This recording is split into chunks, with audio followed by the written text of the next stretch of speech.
Good evening, everyone. Welcome to St. Luke's Friday Fellowship. In the previous Bible fellowships, we've examined Paul's writing to the Galatians.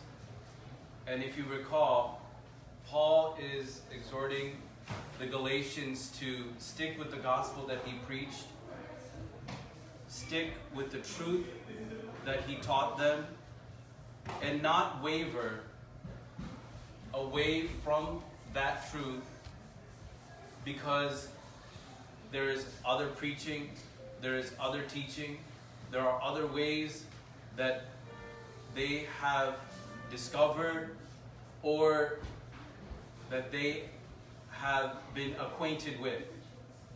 So Paul is continuously attempting to teach his Galatian church the truth of the gospel, not only the truth of the gospel, but to sustain it and to keep it pure. And in that regard, when we look at Galatians chapter 4, verses 8 to 19, we examined Galatians chapter 1 all the way to chapter 4, verses 7. Here we will look at Galatians chapter 4, verses 8 to 19. If you want to just read that to yourself, get yourself acquainted with that, and then maybe in about less than a minute we'll move forward.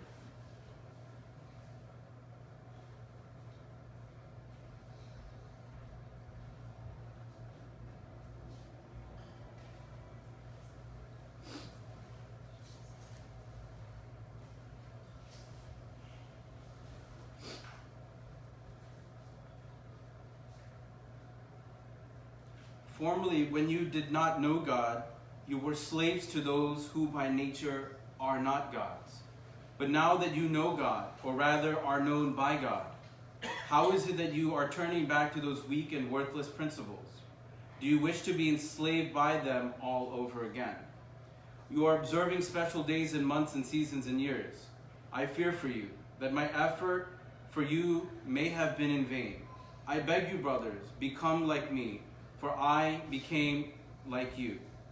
You have done me no wrong. Paul is explaining to the Galatian people that they should not go back to their old ways.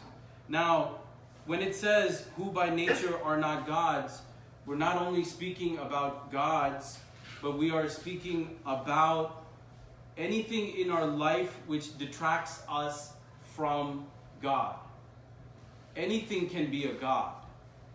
So in our own life, we have different attractions. Attractions that keep us away from the presence of God. And that becomes a god in itself in our life. And Paul is telling them, don't go back to those worthless principles. Don't go back to where you came from. You know, you were bought by the blood of Jesus Christ. You were redeemed. You were restored. Now stay that way. Don't go backward, but go forward. Do you wish to be enslaved by them all over again? And this is a question that each and every single one of us must answer. Are we moving away from our sin? Are we moving away from our negative attractions? Do we want to be enslaved by them, or do we want to live free? Paul is speaking to us in our time about sin, sinful behavior, negative behavior, but for the people in Galatia, remember, they are being taught another gospel other than the gospel that Paul presented. If you remember, St. Paul preached that you don't need to be circumcised when you are coming into the church as a Gentile, as someone who is non-Jewish. There's no circumcision necessary. But then there were those among the Christians who were by birth Jewish, who said, no, the Gentiles have to be circumcised. And Paul fought against this.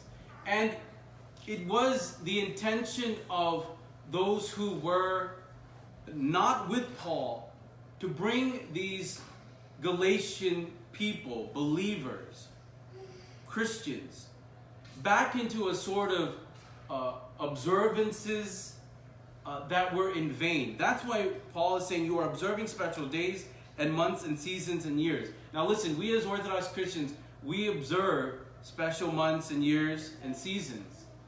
But when Paul is speaking about this, he is speaking about it in terms of an observance that is in vain, that has no value, that's not Christ-centered, that is of works rather than of faith. So I'll put it like this. Everything that we observe in terms of the liturgical calendar, in terms of the fasting, in terms of the feast days, in terms of all that we do that might be coined tradition, that is all geared toward a personal relationship with Jesus Christ. We don't do it just to do it. We do it for the Lord. I fear for you that my efforts for you may have been in vain. I beg you, brothers, become like me, for I became like you. You have done me no wrong. And so Paul here is explaining to them his own heart, his own feelings about them. He's struggling. You know, we always think of the Apostle Paul as this great and mighty man who flew to Galatia, flew to Ephesus, flew to Corinth, and great, Bible teacher, great evangelist, and just a strong man of God. All of that is true, but he has his own heart-to-heart with his people, his own struggles, his own challenges, and that's his challenge. His challenge has always been, ever since he met Christ, to preach the gospel, to bring people to Christ. But it always hurts him that they go back to doing what they were doing before they met the Lord. And so he is having sort of pain in his heart over his people. Sort of sometimes what I have as a priest. Priests and pastors, they go through a lot of pain. They go through a lot of struggle, knowing the hardship and the struggle their people go through, and the tough times that their people have, and also the sins that are there in our lives. The pastor, the good priest, always struggles with this and is always burdened by it. What do I mean by burden? I mean by that there's a weight, and it comes with the calling, it comes with the chosenness. And Paul is speaking to them about that all the time. You know that it was because of an illness that I first preached the gospel to you. And although my illness was a trial to you, you did not despise me or reject me. Instead, you welcomed me as if I were an angel of God, as if I were Christ Jesus himself. What then has become of your blessing? For I can testify that if it were possible, you would have torn out your eyes and given them to me. Have I now become your enemy by telling you the truth? So once again, Paul is talking about his love for his people, but also the love that the people had for him. How they treated him as an angel of God. He must feel good about that. He must have a sense of great love and devotion to the Galatian people, and vice versa. See, the good pastor always loves his people, always cares for his people. But the key is, it is also about telling the truth. Because in verse 16, have I now become your enemy by telling you the truth? This is the challenge that Paul faces in that generation, in that time. The challenge of being a loving pastor, but having to tell the truth. and having to preach the gospel. So sometimes that might seem like a dichotomy, right? If you tell someone you're sinning, you're doing wrong, but when you say that in love, when you say that with a heart that cares for people, because your heart was changed by Jesus Christ, and how Jesus Christ accepted you as a sinner, in the same way you want that for the people. So Paul is like yearning for his people to be right with God. In verse 17 and 18 and 19, we see Paul talking about this. Those people are zealous for you, but not in a good way. He's talking about those who are preaching that other gospel. So he preaches, and then these other people come and start preaching another gospel that he did not preach. Instead, they want to isolate you from us so that you will be zealous for them. Now, in Paul's context, he's talking about the Judaizers, the party of the circumcision, okay? But in our context, when I look at that, or when you look at that, see, when you come to church, you learn about God. When you come to the fellowship, you learn about Christ and the Word of God, Lenten season. All of that teaches us to move toward the presence of God.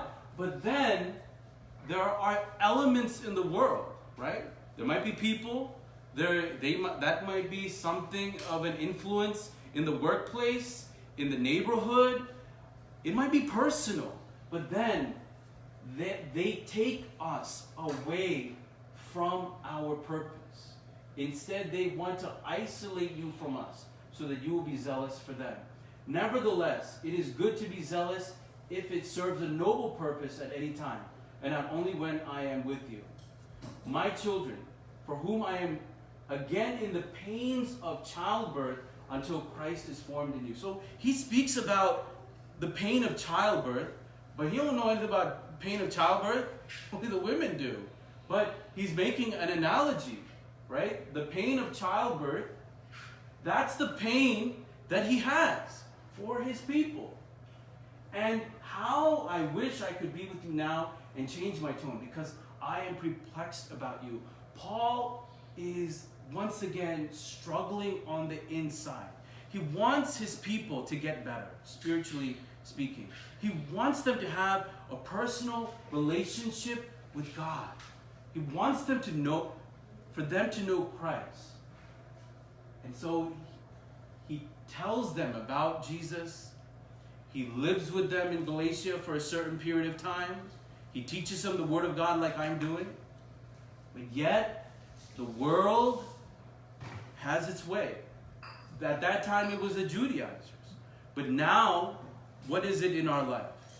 The sinful behaviors, the jealousy, the pride, the hatred, the bigotry, greed. All of these things are coming our way. And Jesus Christ, not only the priest, is having pains of childbirth for us. Jesus Christ, he groans after us. He is in pain sometimes, most of the time, every time when we sin. We move away from him. He is hurt. And so, this idea of the good pastor, this idea of Paul being perplexed about his people, is in large part, if we were to put an umbrella, we would say that he's struggling. He's struggling to communicate the gospel of Jesus Christ, which was handed to him in his context. For Paul, that was his time. That was his time. The first century AD. He was living at that moment when the Roman Empire was the most powerful machine the world had ever seen. Roads, engineering, buildings. If we were to go there, we would be marveled. We would marvel at what they had accomplished. We are living now in a time where the greatest empire next to Rome is the United States of America.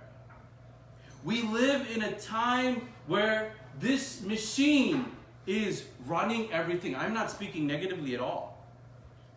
But what I am saying is that, like Paul's time, we live in a time when the gospel must be communicated in a way that is relevant and real.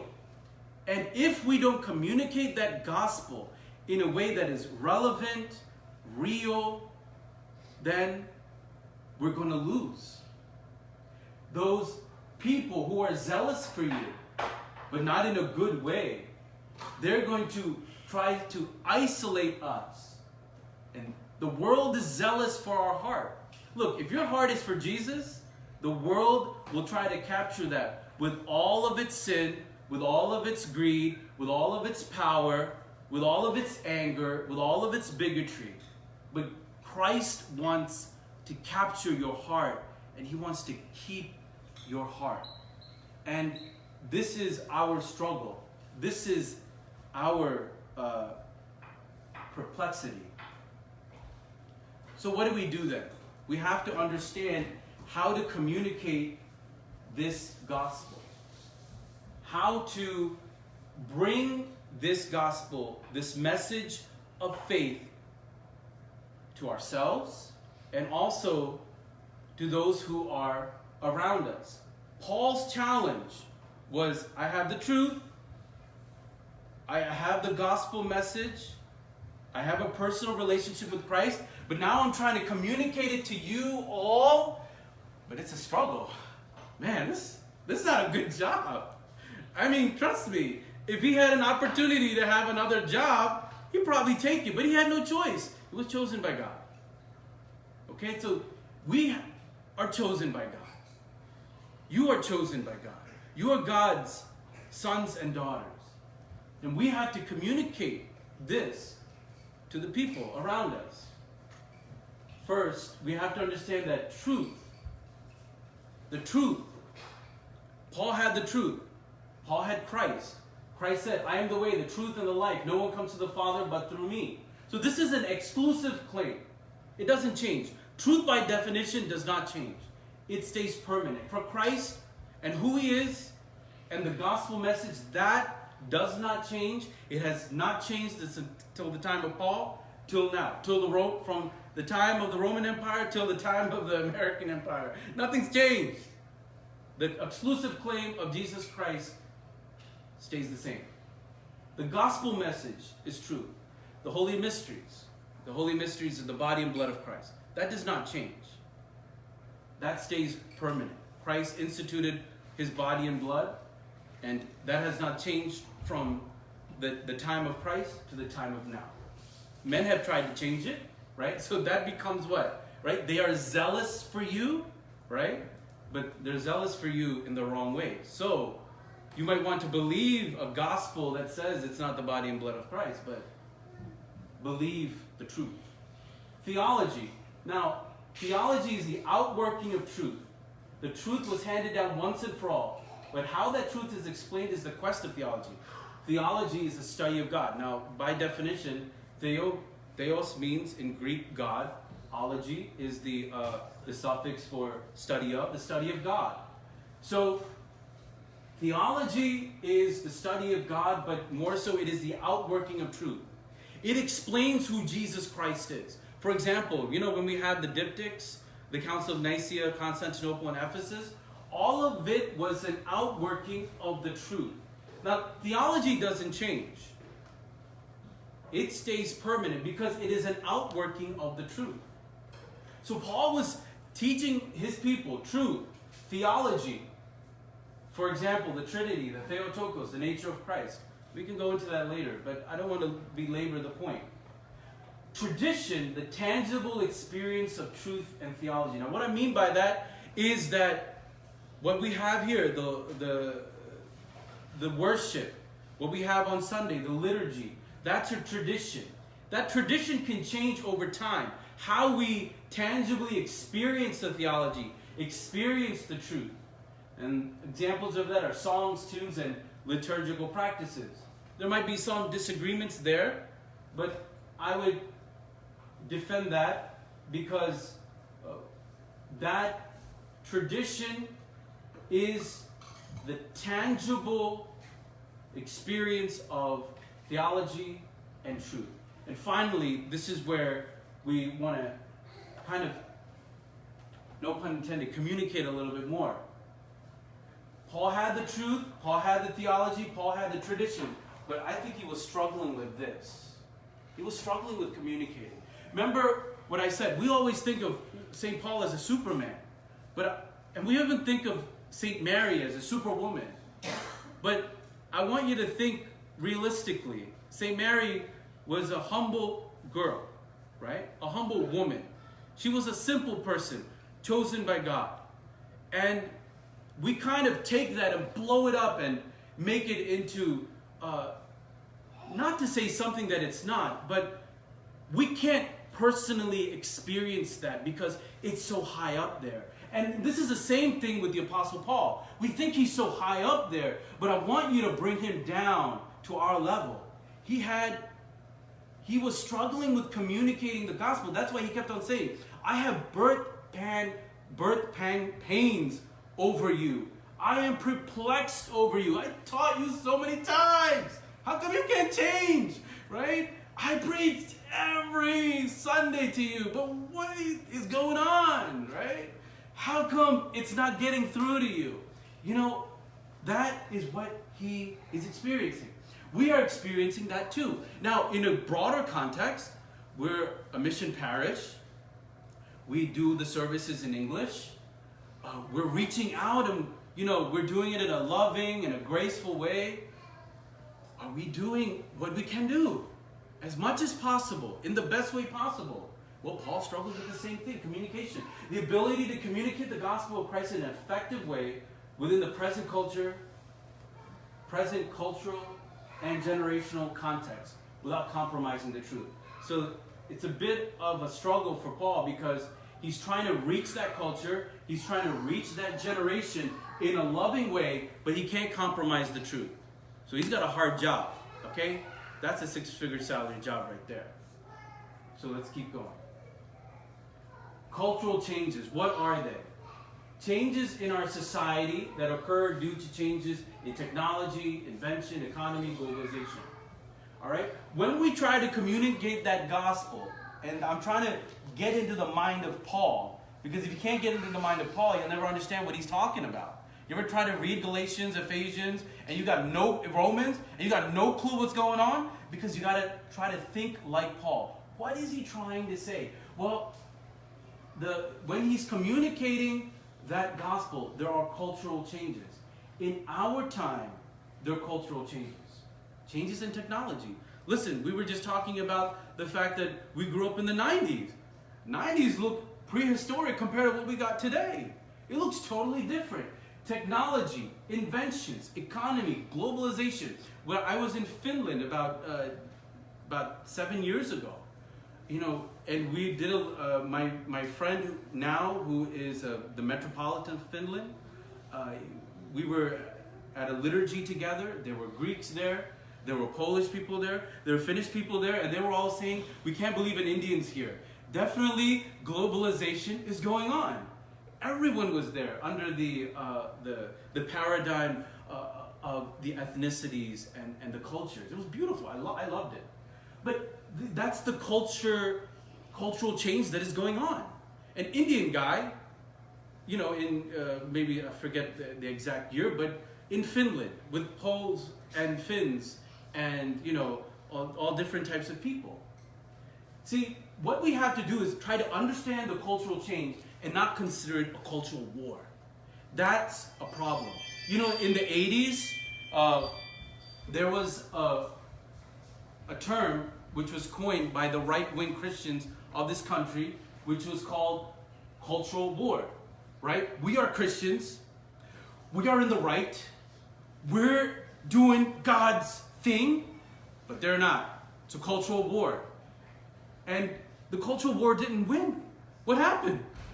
Nothing turned out exactly the way they wanted it to. Why? Because we cannot talk about cultural changes as though there's a war. It's not pinning one group against another group. That's not going to work. That's not preaching the gospel in love. Can someone go to Ephesians 4:15 for me? In the meantime, let's look at this article that I came up with. Christians need to recognize. Can someone read that for me? So I can take a break. Excuse me. Instead, speaking the truth in love, we will grow to become in every respect the mature body of Him who is the head, that is Christ. Okay, so preaching the truth in love. That's important. It's not a cultural war. When we see cultural changes, we are not to think of ourselves as opposing them. No, they are to be loved and to be preached the gospel in mercy and grace. And that article, I wanted to bring that to your attention. Christians need to recognize that holiness is separation from sin, not separation from sinners. Put another way, holiness does not mean separation from people in the culture around us, but separation for the sin in the culture around us. Be in the world, but don't be of the world. Don't join the group and sin like them. Join the group to turn them around. That's what Paul was trying to do, right? He's going in and he's saying, I am perplexed by you. I'm struggling because of the fact that you're struggling. He didn't become like the culture. He wanted the culture to change so that it became Christ-centered. But he was not in a war with the culture. And we need to get away from such ideas and such mentality. The only thing we will gain is labeled that we're hateful. And that's not what we want to be. Generational changes. Generational changes are circumstances and experiences that occur that challenge certain values and ideas within a generation of people of a particular time frame. So, we have generational changes that happen. We know our parents and us, there are generational differences, generational changes that have occurred. Now, there's the X generation, there's the millennials. I was surprised to find out that I'm a millennial. How many millennials in here? Like, if you don't like it, it's your problem, but if you're a millennial, raise your hand. All right, I'm a millennial. I thought it was X generation, but I'm a millennial, right? Some of you are X generation. Listen, generational changes will happen, but the gospel stays the same. Jesus is the same yesterday, today, and tomorrow. Jesus is not worried about the generational changes. Jesus is not worried about the cultural changes. Jesus is saying, preach the gospel in love. And we got to refrain from making judgments and generalizations.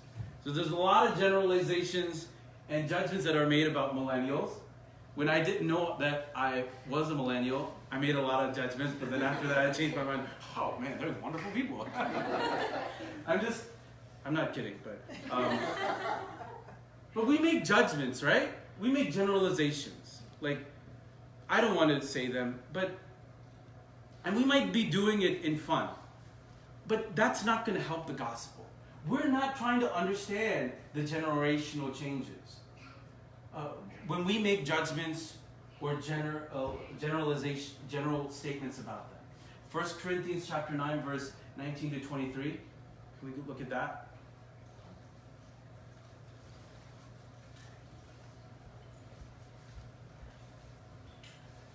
And then we'll go into the discussion. I think we can have a good discussion. I just ask that everyone respect each other when we have that discussion, and we not try to win an argument that's, once again, a Western idea of